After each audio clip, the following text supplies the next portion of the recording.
तो आज हम रसायन विज्ञान के साम्यावस्था में आज पढ़ेंगे आम्लों एवं क्षारकों का आयनन। आम्लों यहाँ पे एसिड को कहते हैं और क्षार को या बेस को कहते हैं। आयनन मतलब आयनन मतलब आयनाइजेशन को कहते हैं। ठीक है, इसका मतलब क्या हो गया कि आज हम लोग पढ़ेंगे कि एसिड एवं बेस का आयनाइजेशन। ठीक है, आगे बढ़ते हैं। इनके अनुसार प्रबल अम्ल जल में पूर्णतः आयनित होते हैं। परिणामी क्षारक अत्यंत दुर्लभ होगा अतः प्रबल अम्लों के संयुग्मी क्षारक अत्यंत दुर्लभ होते हैं। इसका मतलब ये हुआ कि जो हमारा प्रबल अम्ल है, जो आपका स्ट्रॉन्ग, जिसे हम लोग कहेंगे स्ट्रॉन्ग एसिड, वो जल में पूरी तरह से मतलब पानी में पूरी तरह से टूट जाता है, पूरी तरह से आयनित होता है। ठीक है, इसके परिणाम में जो उसका क्षारक बनेगा, जैसे जो बेस बनेगा, वो काफी ज्यादा दुर्लभ मतलब वीक होगा। ठीक है, अच्छा तब प्रबल यहाँ पे मतलब उसको शॉर्ट में कहते कह दिया है कि यहाँ पे जो स्ट्रॉन्ग बेस होगा, उसका जो संयुग्मी मतलब जो कॉन्जुगेट बेस जो बनेगा वो अत्यंत दुर्लभ मतलब बहुत ज्यादा वीक होगा। जैसे प्रबल अम्ल जैसे पर क्लोरिक अम्ल HClO4, हाइड्रोक्लोरिक अम्ल HCl, हाइड्रोबोरिक अम्ल HBr, हाइड्रोक्लोरिक अम्ल हाइड्रो आयोडिक अम्ल HI, और नाइट्रिक अम्ल HNO3, और सल्फ्यूरिक अम्ल H2SO4, यहाँ पे H2 होगा, H2SO4 आदि प्रबल अम्लों के संयुग्मी क्षारक ClO4, Cl negative, Br negative, I negative, NO3 negative ion होंगे जो H2O में अधिक दुर्लभ होगा। यहाँ पे इसका मतलब यही हुआ कि जो ये हमारा स्ट्रॉन्ग एसिड है तुम्हारा, HClO4 हो गया, HCl हो गया, HBr हो गया, HI हो गया, HNO3 हो गया, H2SO4 हो गया, जो उनका कहते हैं कॉन्जुगेट बेस बनता है, ClO4 negative, Cl negative, Br negative आदि, वो कहते हैं H2O में काफी वीक होगा मतलब काफी दुर्लभ होगा बेस बनाए। ठीक है, इसी प्रकार अत्यंत दुर्लभ क्षारक क्षार अत्यंत दुर्लभ आम्ल देंगे, जबकि एक दुर्लभ अम्ल जैसे Ha अनुपस्थित हो रहेगा। इसका मतलब ये हुआ कि जो अम्लों का स्ट्रॉन्ग बेस होगा, ठीक है, वो जब पानी में अगर आप पानी में डालेंगे उसको, तो जब वो टूटेगा तो जो हमें तो उसका जो कॉन्जुगेट एसिड होगा वो बहुत ज्यादा वीक होगा। ठीक है, नाइट्रिक अम्ल, हाइड्रो और फ्लोरिक अम्ल एवं कहते हैं एसिटिक अम्ल प्रतीकात्मक दुर्लभ अम्ल है। ये जो आपको अम्ल दिए गए हैं, ये बताया गया है, ये काफी वीक अम्ल है। इस बात पर ध्यान रखने योग्य है कि दुर्लभ अम्लों के संयुग्मी क्षारक अत्यंत प्रबल होते हैं। इसका मतलब ये हुआ कि जो हमारा वीक एसिड है, अगर हम उसको पानी में मतलब पानी में डालेंगे, तो वो जब वो टूटेगा तो उसके जो कॉन्जुगेट बेस जो बनेगा वो काफी ज्यादा स्ट्रांग होगा, मतलब काफी ज्यादा प्रबल होता है। उदाहरण के लिए NH2 negative, O2 negative, NO एवं H नेगेटिव उत्तम प्रोटॉन ग्रहणी है। इसका मतलब ये है कि ये जो ये तीन दिए गए हैं, ये काफी अच्छे प्रोटॉन लेते हैं, मतलब बहुत स्ट्रॉन्ग प्रोटॉन अट्रैक्टर है, मान के चलिए, मतलब आपकी तरफ आकर्षित करते हैं। ठीक है, अतः H2O में अत्यंत प्रबल क्षार H2O से अत्यंत प्रबल क्षारक है। मतलब इसका मतलब ये क्या है कि H2O से भी काफी स्ट्रॉन्ग बेस है। आगे चलते हैं। हाँ, जल का आयनिक स्थिरांक एवं इसका आयनिक गुणनफल।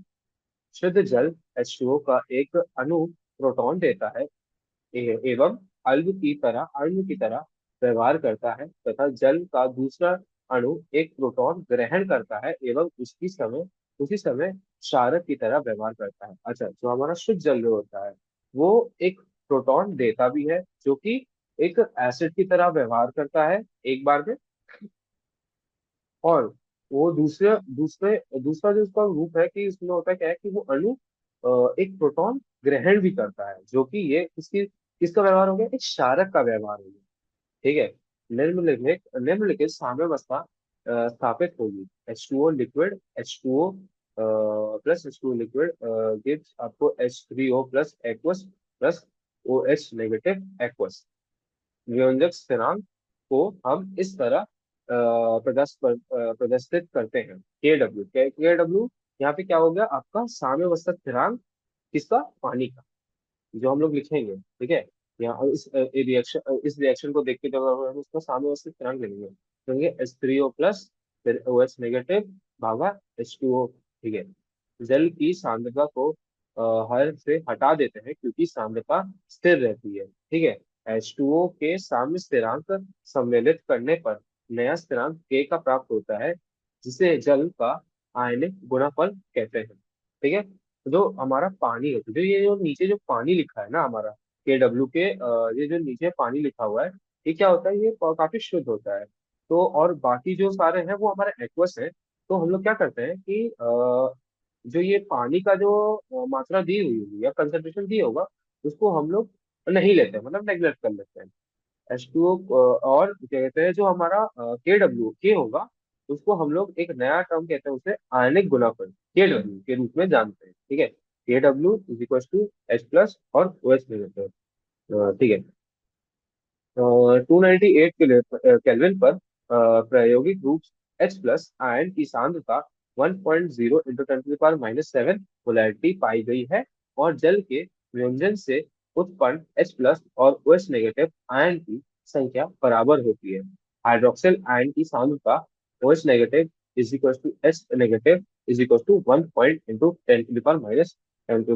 मोलैरिटी है। जो हमारा 298 केल्विन पर देखा गया, जो H+ की जो हमारी मात्रा है वो कितनी है, 1.0 इंटू 10⁻⁻7 मोलैरिटी के प्रति। और जो जल में होता है, जल में उत्पन्न होता है H+ और क्या कहते हैं OH-। तो हमारा हाइड्रोजन आयन और हाइड्रोक्सिल आयन, ठीक है, उन दोनों की जो संख्या होती है वो बराबर होती है। ठीक है। और अगर दोनों की संख्या बराबर होती है, तो अगर हम लोग उसको आयनिक गुणनफल में पुट करेंगे, ठीक है, H+ और OH-, CO+OH-, तो क्या हो जाएगा, 1 इंटू 10⁻⁻7 का स्क्वायर हो जाएगा। उससे हमें KW की वैल्यू मिलेगी 1 इंटू 10⁻⁻14 मोलैरिटी का स्क्वायर। ठीक है। ये आपका KW हो गया वाटर। मिनट है।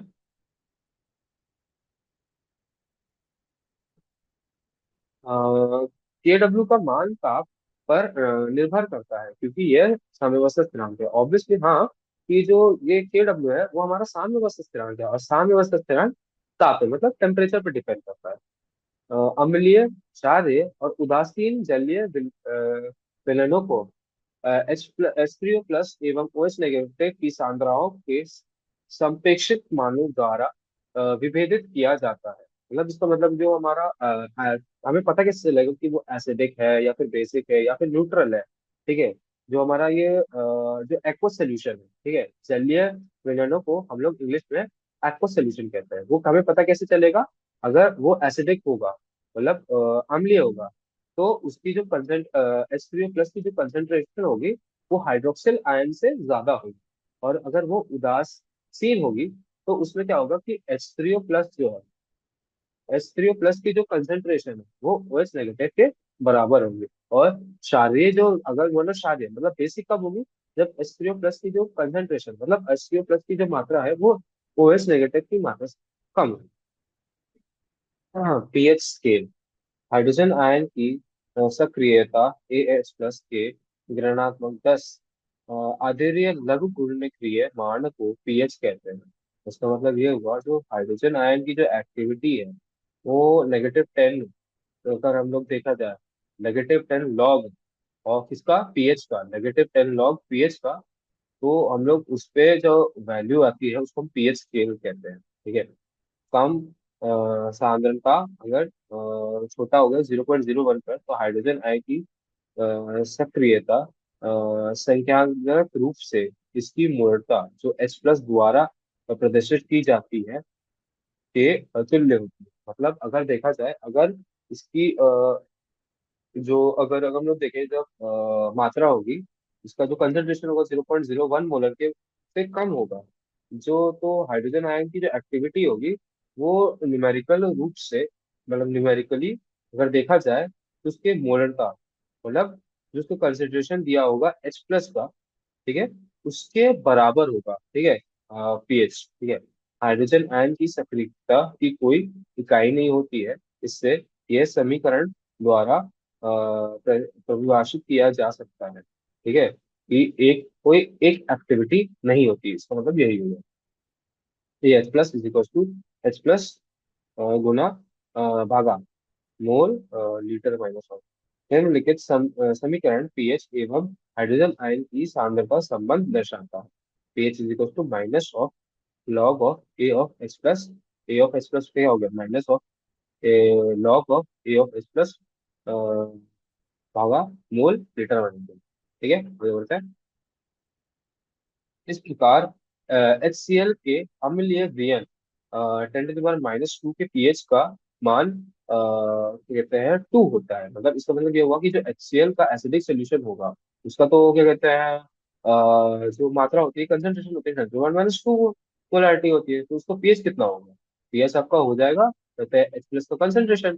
तो H प्लस तो यहाँ पे जैसे आपको पीएच दिखा गया था कि पीएच में हम लोग क्या ले लेंगे, माइनस ऑफ H प्लस का कंसेंट्रेशन। तो जो एस्प्रेसो कंसेंट्रेशन हमारा कितना मिला है, -2 मोल।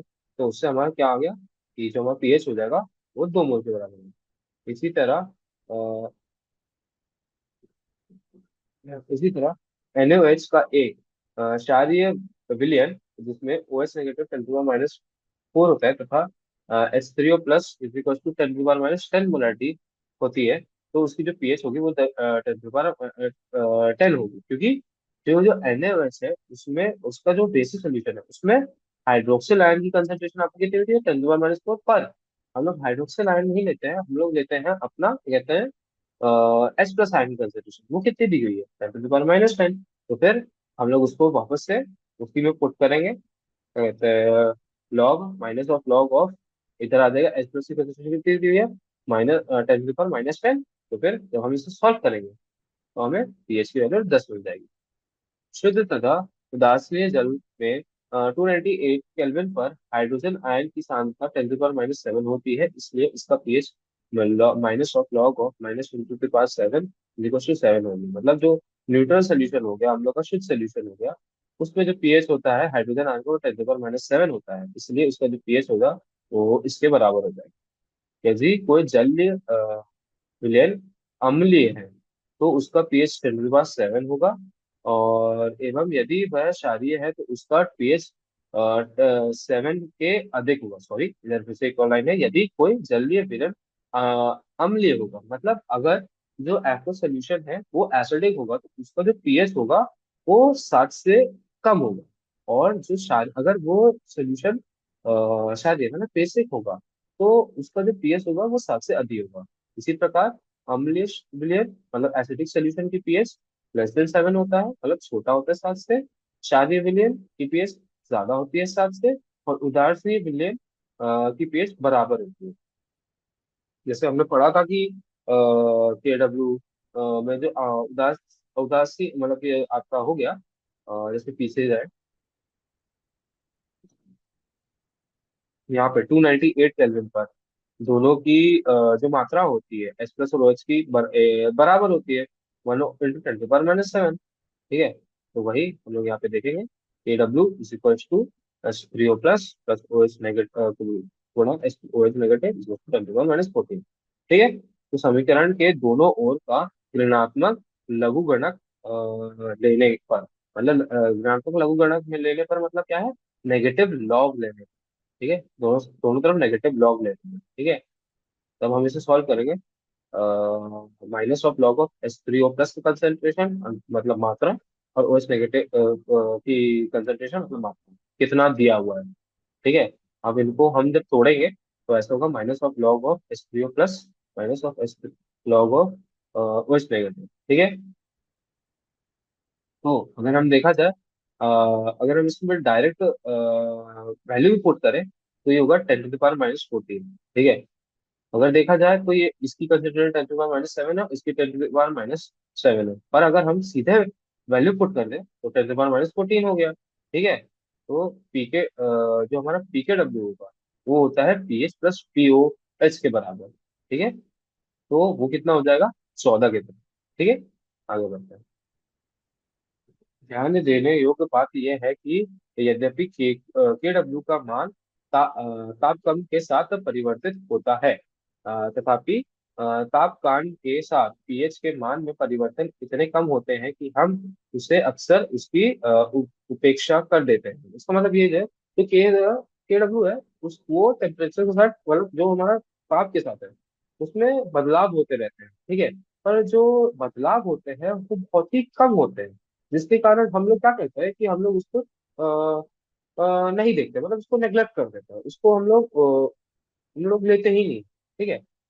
तो फिर जो पीकेडब्ल्यू है, जलीय विलयन के लिए महत्वपूर्ण राशि होती है। जो हमारा पीकेडब्ल्यू होता है वो एक एक तरह से एक्व सोल्यूशन के लिए बहुत ज्यादा इम्पोर्टेंट, मतलब बहुत ज्यादा महत्वपूर्ण होता है। ठीक है। ये हाइड्रोजन तथा हाइड्रोक्सिल आयनों की सांद्रता को नियंत्रित करता है, मतलब जो उनकी मात्रा है उनको कंट्रोल में रखता है, ना ज्यादा होने देता ना कम होने देता, क्योंकि इनका गुणाफल स्थिरांक होता है। ठीक है। आगे बढ़ते हैं, जैसे उदाहरण के रूप में पेय पदार्थ के नमूने में, ठीक है, हाइड्रोजन आयन की सांद्रता 3.8 इंटू 10 मोलैरिटी है। इसका पीएच यह होगा। ठीक है, क्या होगा? ठीक है। तो यहाँ पे जो आपको दिया है पेयर पदार्थ, मतलब सॉफ्ट, इसको हम लोग सॉफ्ट ड्रिंक, इसके नमूने में जो हमने देखा कि हाइड्रोजन आयन की जो मात्रा है, कंसेंट्रेशन है, वो 3.8 इंटू 10 माइनस 3 मोलैरिटी होगा। यहाँ पे रह गया है, इसको ऐड कर देंगे बाद में। 3.8 इंटू 10 माइनस 3 मोलैरिटी है। ठीक है। इसका पीएच क्या होगा अगर देखा जाए? जब हमें हाइड्रोजन आयन की कंसेंट्रेशन पता है, पीएच का जो फॉर्मूला होता है वो क्या होता है कि pH is equal to minus of log of concentration of H plus. ठीक है। तो अगर हम देखें, यहाँ पे हमने कंसेंट्रेशन डाल दी, ठीक है, और सीधे हमने डाल दी। फिर हम देखेंगे, फिर इसको हम लोग सॉल्व करेंगे, तो minus of log of 3.8 plus log of 10 to the power -3। ठीक है। फिर इसको हम फर्दर अगर इसको सॉल्व करेंगे, तो जो लॉग 3.8 की वैल्यू होती है 0.58 होती है, और अगर हम इसे सॉल्व करेंगे तो इसकी वैल्यू 3 होती है। ठीक है। सॉल्व करने पे इसके आंसर आ जाएगा 2.42। तो जो पेय पदार्थ का पीएच होगा वो 2.42 है। यह कितने क्या हो गया? अम्लीय है, एसिडिक हो गया, क्योंकि ये पीएच 7 से छोटा है। ठीक है। दूसरा उदाहरण देखते हैं कि 1.0 into 10 to the power 8 molarity H C L विलय के पीएच की गणना करें। अच्छा, तो हमें यहाँ पे एच सी एल के बारे में पूछा है, इसका पीएच कितना होगा। ठीक है, आगे देखते हैं। हाँ, जैसे अगर हम लोग एक उदाहरण के रूप में ले लेते हैं, तो हमारा H2 हो वो तुम्हें पूछता है H3 प्लस एक्वस और OH नेगेटिव एक्वस में। तो हमारा KW क्या हो जाएगा कि OH नेगेटिव और H3O प्लस के क्या कहते हैं कंसंट्रेशन के गुणा के बराबर हो जाएगा, क्योंकि 10 to the power 4 है। ठीक है। तो हमने यहाँ पे मान लेते हैं कि जो OH नेगेटिव है उसका हमने X मान लिया, जल में प्राप्त हुआ H3O प्लस। ठीक है। HCl प्लस साधारण एक जो घुलित HCl में प्राप्त होती है जैसे। अच्छा, तो हम लोग ने यहाँ से इसकी जो H3 प्लस है तो उसको हमने एक्स मान लिया, क्योंकि हम लोग क्या करते हैं, हम लोग जब इसको पानी में डालेंगे तभी तो वो अपने आयंस में टूटेगा। ठीक है। तो जब HCl को जब हमने पानी में डाला, ठीक है, पानी में डाला एक्वस लिक्विड, तो वो किस पे टूटा? H3O प्लस एक्वस और Cl नेगेटिव एक्वस पे। तो हमारा काम अब क्या है कि इसको किस पे कहाँ गया, गुणनफल स्थिरांक में इस्तेमाल करना। ठीक है, मतलब पुट करना है। ठीक है। तो जो हमारा यहाँ पे हो जाएगा H3O प्लस का कंसंट्रेशन हो गया, वो हो जाएगा 10 to the power -8 plus x हो जाएगा। क्यों? क्योंकि यहाँ से हमें पता चला कि HCl कितना है। ठीक है। H प्लस का कितना हो जाएगा, तो H3O प्लस हमने यहाँ पे एक्स लिया हुआ था। ठीक है। तो 10 to the power -8 into x. और जो हम लोग जब इसका KW लिख रहे हैं तो क्या लिखते हैं? H3O प्लस का कंसंट्रेशन और Cl नेगेटिव का कंसंट्रेशन। ठीक है। तो दोनों को हम लोग गुणा कर देंगे, वो किसके बराबर होगा? क्योंकि हमें पता है कि वाटर का जो KW होता है, मतलब पानी का जो कंटेंट 10 to the power -4 के हिसाब से होगा। अथवा यहाँ पे एक, ये जो देख रहे हैं आप लोग इक्वेशन, इसे हम लोग इसे हम लोग क्वाड्रेटिक इक्वेशन कहते हैं। ठीक है। ये अगर हम इसको जब सॉल्व करेंगे मल्टीप्लाई करते करते, तो हमारे पास क्या क्या हो गया ना, क्या कहते हैं, एक्स का square plus 10 to the power -18 x और -10 to the power -14। 10 to the power -14 कहाँ से आया कि हमने इसको इधर ले लिया, तो वो नेगेटिव में चला जाता है, तो 10 to the power -14। जब हम यहाँ से एक्स प्लस मतलब एक्स की वैल्यू निकालेंगे, तो ये एक्स जो हमने लिया था, ठीक है, वो कहते हैं हमने क्या लिया था, OH नेगेटिव की कंसेंट्रेशन हमने एक्स लिया हुआ था। ठीक है। समझ आ गया। फिर जब हम x की वैल्यू निकालेंगे तो वो हमारे 9.5 × 10⁻18 आया। तो यहाँ से तो हमें एक ओ एच की पता चल गई। ठीक है। तो जो हमारा पीओएस होगा, पीओएस कुछ नहीं होता। उसमें क्या होता है, जैसे पीएच में होता है ना कि एच प्लस कंसेंट्रेशन ले लेते हैं, minus of H log of H plus concentration. वो पीओएस में होता क्या है कि हम लोग यहाँ पे लिखते हैं minus of log of O H negative का कंसेंट्रेशन। ठीक है, ओएच नेगेटिव का कंसेंट्रेशन कितना है, 9.5 × 10⁻18। ठीक है। और फिर जब हम एक सेकंड, और हमें एच का कंसेंट्रेशन तो दिया हुआ था। ठीक है, तो जो उसका पीएच हो जाएगा वो क्या हो जाएगा, एच का कंसेंट्रेशन। ठीक है। तो यहाँ पे 1.0 × 10⁻18, तो पीएच में रहेंगे -1/10⁻18। अगर हम सॉल्व करेंगे तो पीएच हमारा कितना आ जाएगा, 6.68 के बराबर। ठीक है, आगे बढ़ते हैं। हाँ तो चलिए, आज हमने क्या क्या पढ़ा कि जल का आयनाइन स्थिरांक एवं इसका आयनिक गुणाफल। ठीक है, और हमने क्या पढ़ा, पीएच स्केल के बारे में पढ़ा। ठीक है। और कल हम लोग पढ़ेंगे कि दुर्लभ अल्बों में आयनिक स्थिरांक। ठीक है। तो चलिए आज के लिए बस इतना ही।